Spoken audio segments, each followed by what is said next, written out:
Hello everyone, welcome to my channel. तो आज हम डिस्कस करने वाले हैं HNBGU यूनिवर्सिटी को, कैसे हम वहाँ पे एडमिशन लेंगे और कैसे वहाँ पे सब होता है। थोड़ा सा ओवरव्यू मिलेगा इसका। तो सबसे पहले बात करते हैं HNBGU यूनिवर्सिटी क्या है और कहाँ पर है। HNBGU एक सेंट्रल यूनिवर्सिटी है जो कि उत्तराखंड के श्रीनगर गढ़वाल रीजन में सिचुएटेड है। और यहाँ पर कई बाहर से बच्चे पढ़ने आते हैं क्योंकि ये सेंट्रल यूनिवर्सिटी है। और सेंट्रल यूनिवर्सिटी की यही खासियत होती है कि यहाँ पे आपको बहुत जगह से लोग मिलेंगे आपको पढ़ने के लिए। I am also studying from HNBGU और मैं सेकेंड ईयर स्टूडेंट हूँ। I am pursuing BA and last year मैंने एडमिशन लिया था। तो बात करते हैं सबसे पहले आप HNBGU में एडमिशन कैसे ले सकते हो। तो अब तो जैसे आप सबको पता होगा कि CUET चल रहा है और यहाँ पे आपको एडमिशन के लिए CUET देना होगा। अब तक तो आप सबका CUET का रिज़ल्ट भी आ गया है और अब कुछ दिनों में HNBGU की काउंसलिंग स्टार्ट होने वाली है। आपको पेज रेगुलर चेक करते रहना होगा HNBGU का, और वहाँ से आपको काउंसलिंग के लिए आपको रजिस्ट्रेशन करना होगा। उसके अलग अलग कैंपसेस हैं, जैसे मेन कैंपस श्रीनगर में सिचुएटेड है, बाकी उसके दो कैंपस, एक टिहरी में है एक पौड़ी में है। और फिर उससे एफिलिएटेड बहुत सारे कॉलेजेस हैं, जैसे देहरादून में DAV DBS, ये HNBGU से एफिलिएटेड है। तो वो आप पे डिपेंड करता है आप कौन सा कॉलेज सेलेक्ट करना चाहते हो। तो जब आप कॉलेज रजिस्टर करोगे, आप रजिस्ट्रेशन करोगे, उसके कुछ टाइम बाद आपकी काउंसलिंग की लिस्ट आएगी, मतलब आपका नाम आएगा मेरिट में।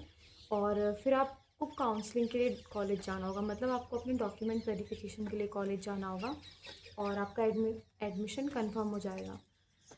जैसे पिछले साल, मुझे सही से याद तो नहीं है, पर मेरे ख्याल से अगस्त में मेरी काउंसलिंग हो गई थी और मैं क्लासेस सितंबर एंड से स्टार्ट हुई थी, मैं सितंबर मिड में चली गई थी। नहीं, सितंबर में क्लासेस स्टार्ट हो गई थी, तो मैं सितंबर में श्रीनगर चली गई थी। तो ये तो है कि आपका एडमिशन कैसे होगा वहाँ पे। अब एडमिशन हो गया, अब वहाँ पे रहने की बात आती है। अब मान लो आप श्रीनगर से नहीं हो, तो पहला ऑप्शन हॉस्टल आप रख सकते हो। हॉस्टल का फॉर्म जब आप काउंसलिंग के लिए जाओगे तभी भर सकते हो, तब खुल जाएंगे।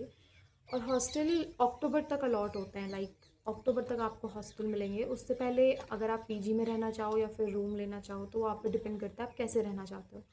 एक और बात, अगर आप रूम लेके रहना चाहते हो तो आप रूम जब काउंसलिंग के लिए जाओगे तभी दिखाना, क्योंकि बाद में रूम मिलना बहुत टफ हो जाता है श्रीनगर में, क्योंकि वो एक छोटा शहर है और भीड़ काफ़ी है। तो ये तो था रहने की बात और हॉस्टल और एडमिशन की बात। अब बात करते हैं HNBGU कैसी यूनिवर्सिटी है। लाइक बाहर से तो आपने सुना ही होगा या आप जान ही रहे होंगे, बट एक स्टूडेंट जो वहाँ से पढ़ रहा है उसको ज़्यादा अच्छे से पता होगा। बात करते हैं एकेडमिक्स की, तो वो आप पे डिपेंड करता है आप कैसे पढ़ना चाह रहे हो, आप पढ़ना चाह रहे हो कि नहीं पढ़ना चाह रहे हो। क्लासेस तो होती हैं, मतलब क्लासेस होती हैं रेगुलर, और लाइब्रेरी भी मुझे सही लगा, रीडिंग रूम फैसिलिटी भी मुझे ठीक लगी, और वाटर कूलर्स भी अवेलेबल हैं जगह जगह। हॉस्टल का मुझे एक्सपीरियंस नहीं है क्योंकि मैं हॉस्टल में नहीं रहती हूँ। बाकी क्लासेस होती हैं, एग्ज़ाम इतना टफ़ नहीं होते हैं जो होते हैं उसके, मतलब पेपर इजी आता है जो उसके सेमेस्टर वाइज एग्ज़ाम होता है। और अगर आप खुद पे फोकस करना चाहते हैं, खुद पे काम करना चाहते हैं, और अगर आप चाहते हो कि आपके पास बहुत टाइम हो तो आप वहाँ ज़रूर एडमिशन लें।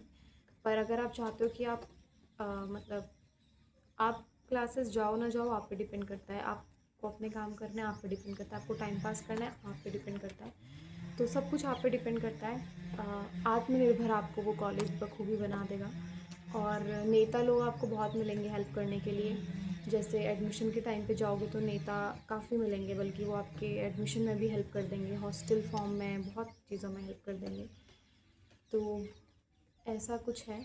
और आपको, मतलब अच्छा यूनिवर्सिटी है, मुझे कोई एक्सपेक्टेशंस नहीं थी। और